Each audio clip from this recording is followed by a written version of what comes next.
বন্ধুরা, বিশ্বের সবথেকে গভীর গর্তের গভীরতা কত জানেন? বলা যায় এই গর্তের গভীরতা অনায়াসে গিলে নিতে পারে একটি গোটা হিমালয়কে।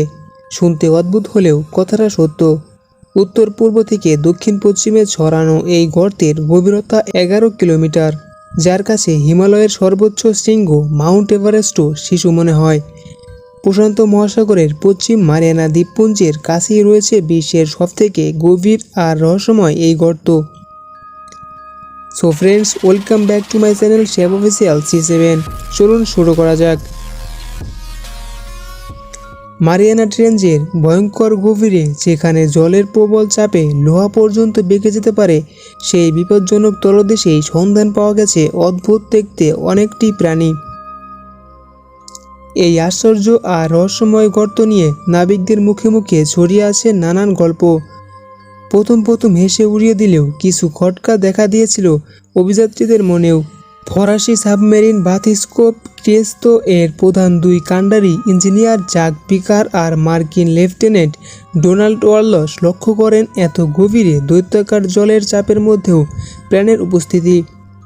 অভিযান চলাকালীন তারা নাকি জলের মধ্যে এক ভয়ঙ্কর দানবাকৃতির জীব দেখতে পান। ওই জলের চাপে যেখানে প্রাণীর হাড় তৈরি হওয়াই সম্ভব নয়, সেখানে অমন বিশাল দানবীয় আকৃতির প্রাণী এলো কোথা থেকে? এই প্রশ্নের উত্তর ছিল না অভিযাত্রী দুজনের কাছেও। তাদের বক্তব্য অনুযায়ী সেই বিশালাকার প্রাণীটি আমাদের চেনা জীবজন্তুদের কেউ নয়। প্রাণীটা নাকি কিছুক্ষণ সাবমেরিনের দিকে তাকিয়ে অতঃপর হঠাৎ একেবারে অদৃশ্য হয়ে যায়। বহু খোঁজাখুঁজি চালিয়েও তাকে দেখা যায়নি। আর কিছু বিজ্ঞানীদের মতে সেটা ছিল একেবারে অপরিচিত কোনো সামুদ্রিক জীব। আবার কোনো বিজ্ঞানী মনে করেন সেটা ছিল হারিয়ে যাওয়া প্রাচীন সামুদ্রিক জীবদের বংশধর। বাস্তবে সেটা কী ছিল তা আজও জানা যায়নি। এই ঘটনার ঠিক 25 বছর পর আমেরিকার কিছু বিজ্ঞানী মারিয়ানা ট্রেঞ্চ নিয়ে নতুন করে রিসার্চ শুরু করেন। তাদের সাবমেরিনের নাম ছিল গ্রামার চ্যালেঞ্জার। ওই রিসার্চের মূল উদ্দেশ্য ছিল সমুদ্রের গভীরের শব্দকে রেকর্ড করা। সেই উদ্দেশ্য নিয়েই ধাতুর তৈরি একটি গোল জল নিরোধক বস্তুকে মোটা তার দিয়ে বেঁধে জলে নামানো হয়। কিন্তু সেখানেও ঘটে এক আশ্চর্য বিপত্তি। গোলকটা জলে নামিয়ে কিছুক্ষণ অপেক্ষার পর রিসার্চের টিম অবাক হয়ে দেখে সেই গোল ধাতব বস্তুটির উপর অমানসিক টান পড়েছে। যেন মনে হচ্ছিল নিচের জলের গভীরে কেউ ওটাকে ধরে টানছে। অবস্থা সুবিধার নয় বুঝতে পেরে বিজ্ঞানীরা তার সমেত ধাতুর গোলকটিকে উপরে টেনে তোলার চেষ্টা করেন। অনেক টানাটানি করে গলদঘর্ম হলেও সেটা জল থেকে টেনে তোলা যাচ্ছিল না। মনে হচ্ছিল জলের গভীরে আসরিক শক্তির কেউ ওটাকে টেনে রেখে দিয়েছে। বেশ কিছুক্ষণ টানাটানির পর নিচের টান যেন কিছুটা আলগা হয়।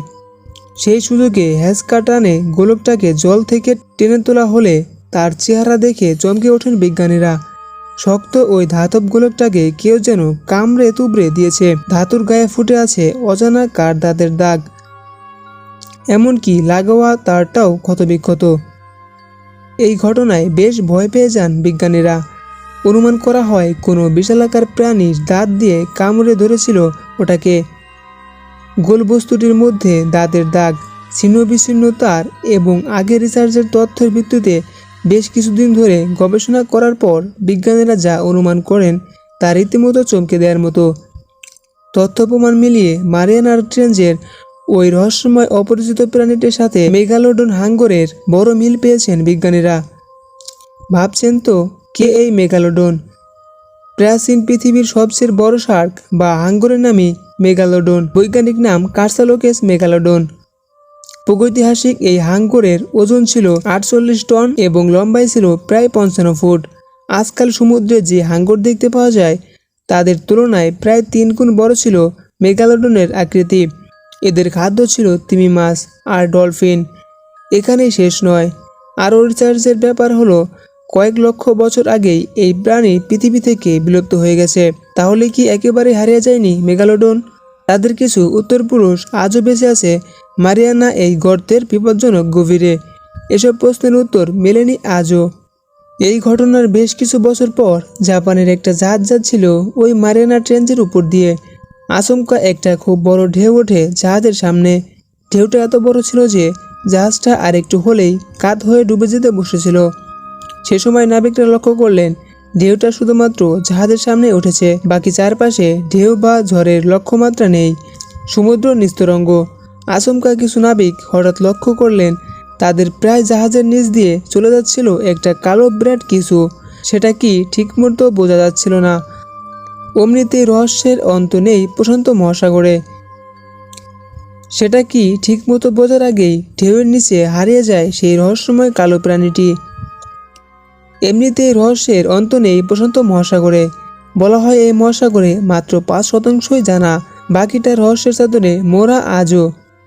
আর মারিয়ানা গর্ত কয়েক যুগ আগে থেকেই সময় যেন থেমে গেছে সেখানে।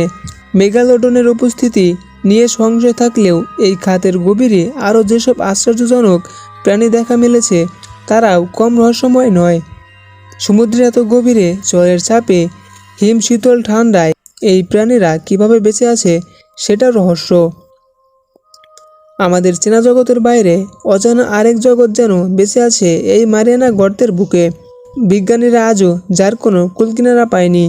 সত্যি কি প্রাগৈতিহাসিক প্রাণীরা বেঁচে আছে সমুদ্রের নিচে রহস্যময় অন্ধকারে, নাকি ভিন গ্রহের দৈত্যকার কোনো জন্তু ঘাঁটি কেটেছে পৃথিবীর গভীরতম তলদেশে?